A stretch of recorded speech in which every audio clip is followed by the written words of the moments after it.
Bilang tugon sa panawagan ni Pangulong Ferdinand R. Marcos Jr. para sa bagong Pilipinas, pinalakas ng Philippine National Police ang mga programa sa moral at welfare ng kanilang mga tauhan.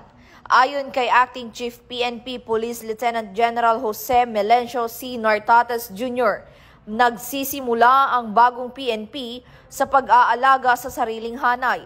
Mula August 26 hanggang October 13, 2025, na iproseso ng PNP ang 187 claim para sa mga pulis na nasugatan o nag-alay ng buhay sa tungkulin.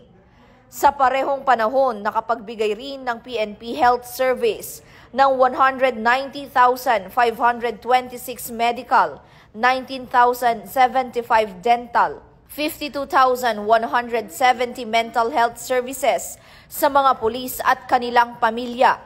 Ayon kay PNP spokesperson Police Brigadier General Randolph T. Tuanyo, ang mataas na moral at maayos na kalagayan ng mga pulis ay susi sa mga mahusay at tapus-pusong serbisyo sa publiko. Muling pinagtitibay ng PNP ang pangako nitong itaguyod ang bagong PNP para sa bagong Pilipinas, serbisyong mabilis, tapat at nararamdaman.